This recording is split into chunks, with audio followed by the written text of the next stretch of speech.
से संबंधित लिखे हुए वाक्यों को, शब्दों को जानने के उपरांत उनसे जुड़ने का और उनके साथ संबंध बनाने का हर एक उपासकों को सौभाग्य प्राप्त होता है।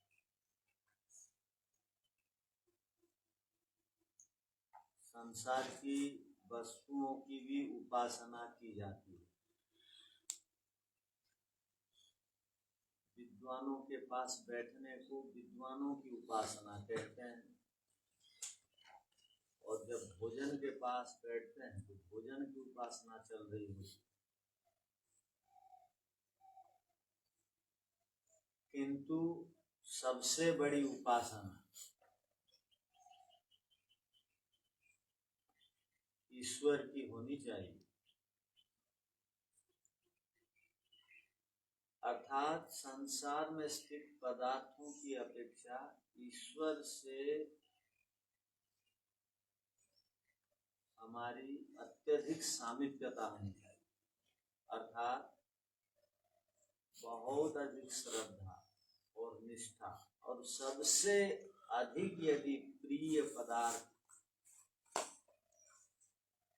अब सबसे बड़े कोई यदि उपास्य हम उपासकों के लिए हैं तो वो ईश्वर हैं, और होना भी चाहिए।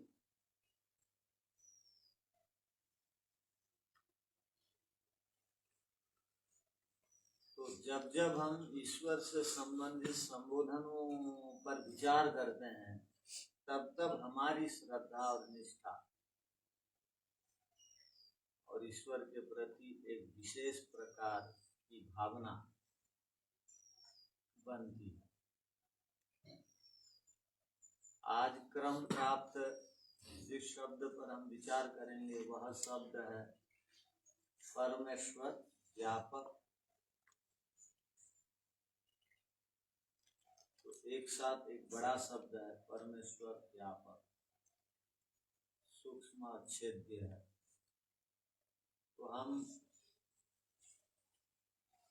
अब कृष्ण पट में परमेश्वर व्यापक लिखा गया है, तो आज हम केवल परमेश्वर शब्द पर विचार करते हैं। ईश्वर को कहा गया है हे परमेश्वर।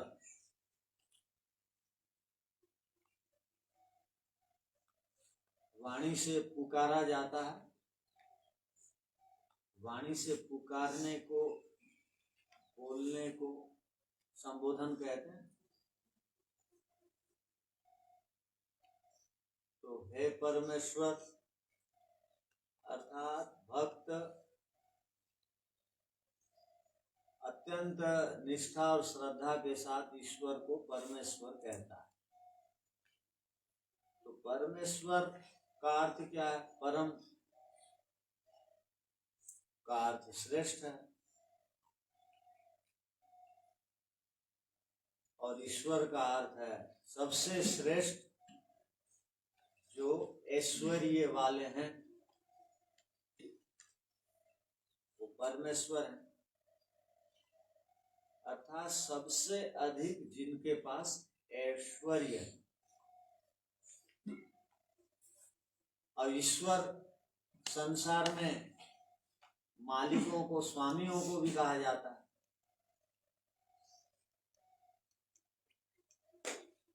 बहुत माता पिता हैं, अपने पुत्रों का नाम ईश्वर भी रखते हैं, और लोक में भी कहा जाता है जो ऐश्वर्य संपन्न है उसको कहा जाता है आप हमारे ईश्वर हैं।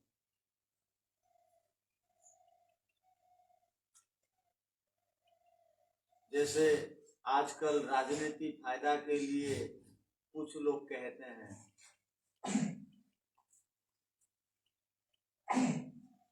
हमारे लिए ईश्वर है या नहीं है पता नहीं, किंतु हमारे लिए तो बाबा साहब अम्बेडकर ईश्वर, भगवान। ऐसा एक दिल्ली का मुख्यमंत्री थे, वो उनका ये कहना।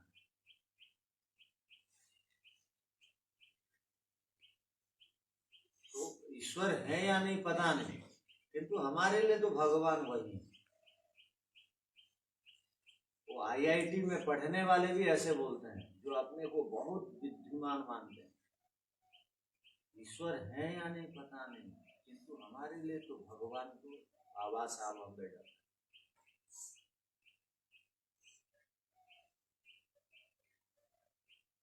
ईश्वर के ऊपर प्रश्न चिन्ह खड़ा होता है, एक क्षणिक स्वार्थ के लिए। तो हम लोग क्या विचार कर रहे हैं? परमेश्वर, श्रेष्ठ स्वामी। ईश्वर माने स्वामी। सांख्य दर्शन हम पढ़ते हैं,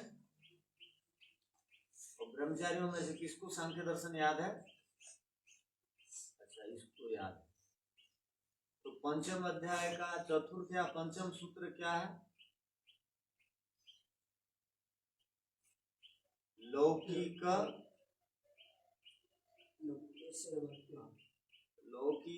ईश्वरवत इतरथा।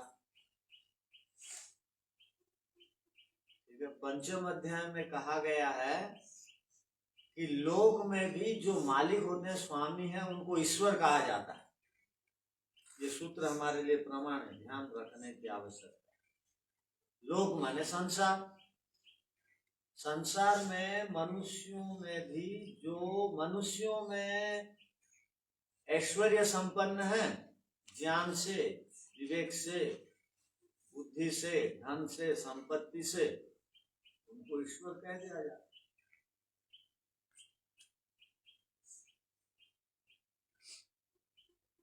किंतु यहां क्या कहा गया? ईश्वर केवल ईश्वर नहीं है, वो क्या है? परम ईश्वर है। परम धन ईश्वर, परमेश्वर।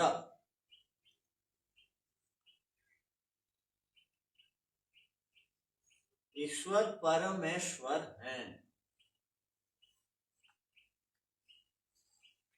अर्थात सबसे बड़े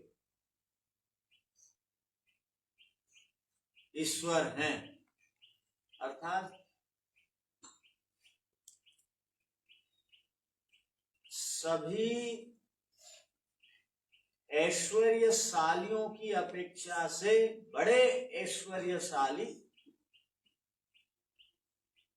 जो ईश्वर हैं, उन्हीं को परमेश्वर कहा जाता है।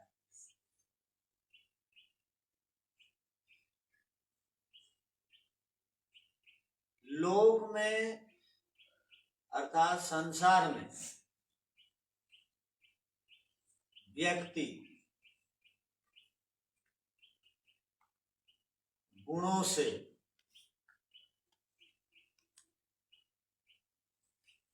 संपत्ति, ज्ञान, धन, बल आदि से कितना भी सामर्थ्य को प्राप्त कर ले, किंतु संसार के कोई भी ईश्वर परमपिता परमेश्वर के समान ईश्वर नहीं हो सकते।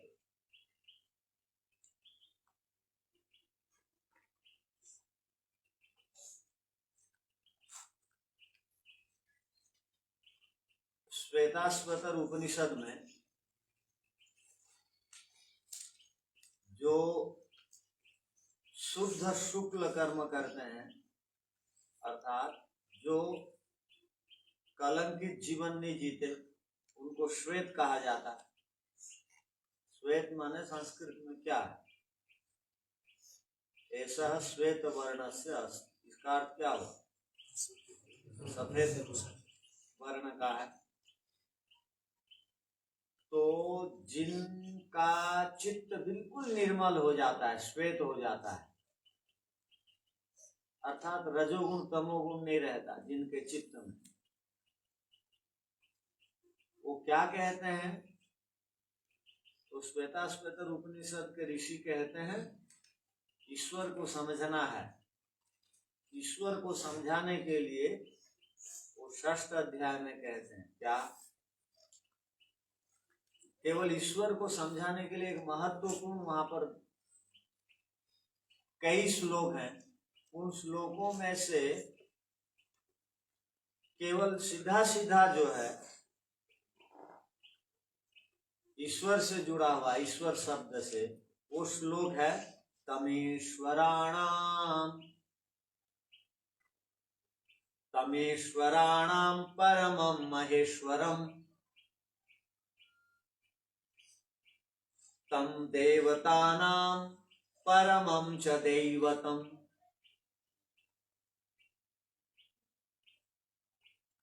पतिं पतीनां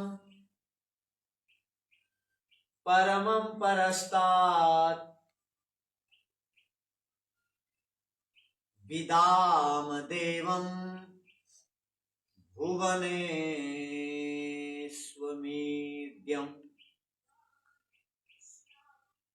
भुवनेशम इड्यम,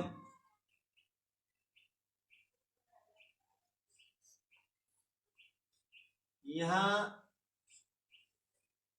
क्या कहा गया? तम ईश्वराणाम परमम महेश्वरम, सीधा शब्द आ गया, साक्षात शब्द हमको प्राप्त हुआ, परमेश्वर से संबंधित। तम उसी को, किसको? तम ईश्वराणाम, जो ईश्वरों में भी परम ईश्वर हैं, उनको कहा जाता है परमेश्वर। या ईश्वरों में जो बड़े हैं उनको कहा जाता है महेश्वर। परमश्चासो ईश्वर परमेश्वर, महान चासो ईश्वर महेश्वर। महान और परम,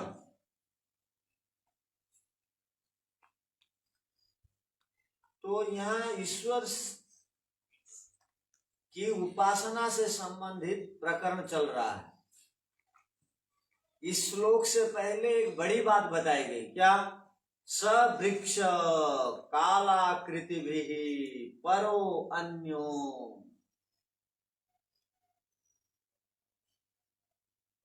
ईश्वर को कहा जा रहा है सवृक्ष कालाकृति भी,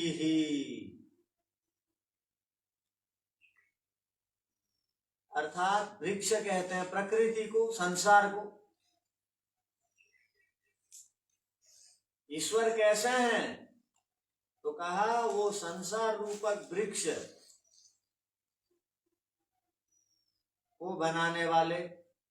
और संसार वृक्ष में क्या है? 3 काल दिखाई देते हैं, आकृति भी। संसार में भूत वर्तमान भविष्य है। परो अन्य, ये संसार रूपक वृक्ष से, कालों से ईश्वर पृथक हैं, पर हैं, अलग हैं। यस्मात् प्रपंच परिवर्तते अयम्, उड़िया में, हिंदी में बोलते हैं प्रपंच शब्द है, तो यहां पर भी आया प्रपंच शब्द। क्या कह रहे हैं ईश्वर के लिए? यस्मात् प्रपंच परिवर्तते अयम्, प्रपंच कहते हैं विस्तार को, फैलाने को कहते हैं प्रपंच। तो प्रपंच माने विस्तार, फैलाना। प्रपंच माने सृष्टि, सृष्टि फैलती है ईश्वर के द्वारा। और ईश्वर ये परिवर्तनशील सृष्टि को फैलाने वाले हैं, किंतु इनसे वो अलग हैं।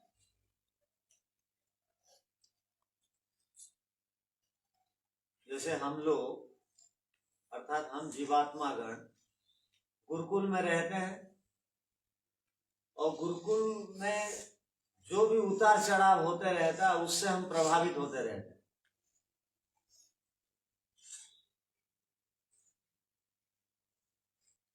और जो बिल्कुल निष्काम और दुनिया से, संसार से, दूसरों से जिसका कोई लेना देना नहीं, वो दूसरे बात करें, लड़ाई करें, कुछ करें, वो चुपचाप पढ़ते रहते, जिनका संस्कार उत्तम रहता है। वैसे योगी भी संसार में रहते हैं, संसार के सुख दुख से, हानि लाभ से, अन्याय आदि से बिल्कुल प्रभावित नहीं होते हैं, चुपचाप रहते हैं, गंभीर रहते हैं, ईश्वर के साथ जुड़े रहते हैं। और ये संसार का नियम है। बोलते योगी और अच्छे लोग जो हैं संसार में कुछ भी उतार चढ़ाव हो वो प्रभावित नहीं होते। और कुछ विद्यार्थी भी हैं कक्षा में, छोटों में भी एक दो हैं, वो कोई खेले कुछ करे वो चुपचाप पढ़ते रहते हैं, लिखते रहते हैं। बड़ों में भी कुछ है, कोई खेले पढ़, कोई कुछ करे, उनको कोई मतलब नहीं, अपने पढ़ाई से मतलब, वो किसी से बातचीत नहीं करते। वैसे ईश्वर भी हैं संसार में, संसार को बढ़ा रहे हैं, संसार में हानि लाभ, संसार में वातावरण खराब करने वाले, संसार में ईश्वर को नहीं मानने वाले, संसार में ईश्वर को गाली देने वाले, संसार में भूकंप की स्थिति को उत्पन्न करने वाले, संसार में बम डालने वाले, सब से वो प्रभावित नहीं होते हैं, सब से अलग रहते हैं। किस प्रकार रहते हैं वो अलग, मानना पड़ेगा। ईश्वर ने एक ऐसा पदार्थ बनाया जो पानी में रहता है, किंतु पानी के बूंदों से और पानी के बिल्कुल स्पर्श आदि से पृथक रहता है। वो कौन है? वो कमल का पत्ता है। या तो पानी उसको स्पर्श नहीं करता है, ध्यान रखना, जब पागल कुत्ता किसी को काट देता है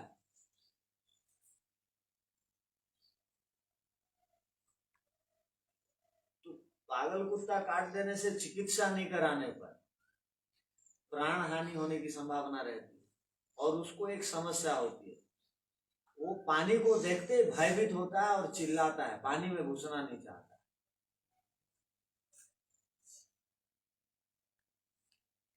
वैसे वो कमल का जो पत्ता है वो पानी में रहते हुए पानी के स्पर्श से रहित है, पानी के प्रभाव से रहित है।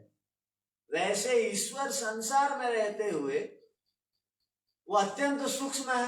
हम जीवात्माओं के अंदर भी वो विद्यमान है और जीवात्मा हर समय मन के अनुसार चलने वाला है। अल्प ज्ञान के कारण, अल्पज्ञ के कारण, वो नैमित्तिक ज्ञान को नहीं बढ़ाने के कारण, वो अपने स्वाभाविक ज्ञान से या संगति दोष से या संस्कार दोष से वो मन में जो भी उथल पुथल होता है वो अपना उथल पुथल मानता है जीवात्मा। ये बड़ी एक समस्या है। और नैमित्तिक ज्ञान जब आत्मा का बढ़ जाता है, अर्थात बार बार सुन करके, पढ़ करके, लिख करके, उसको मनन चिंतन करके जब तत्वों का अभ्यास वो करता है तो मन में जो भी उथल पुथल होता है, दुनिया भर की ज्ञान विज्ञान की बातें मन में है, सारे संस्कार मन में है, तो भी वो उनमें जो भी कुछ है वो प्रभावित नहीं होता। ये भी एक दिन स्थिति जीवात्मा की आएगी। किंतु ईश्वर को देखो, वो जीवात्माओं के अंदर ठूस ठूस करके भरे हुए हैं, वो मन के अंदर ठूस ठूस करके भरे हुए हैं, वो जड़ पदार्थ चेतन पदार्थ सब के अंदर भरे हुए हैं, तो भी जड़ और चेतन जितने भी प्रभावित होने पर भी, वो सुखी दुखी होने पर भी ईश्वर प्रभावित नहीं होते, वो सब से हट करके हैं, क्योंकि वो सर्वज्ञ है, क्योंकि वो अविद्या से ग्रस्त नहीं। जैसे कमल का पत्ता पानी में रहता हुआ भी वो पानी से अलग है, वैसे ईश्वर ये प्रपंच को फैलाते हैं, सृष्टि को फैलाते हैं हमारे सुख के लिए, किंतु सृष्टि के समान वो परिवर्तनशील नहीं है और सृष्टि के समान वो सुखी दुखी नहीं होते। इसलिए तो उनको कहा जाता है परमेश्वर।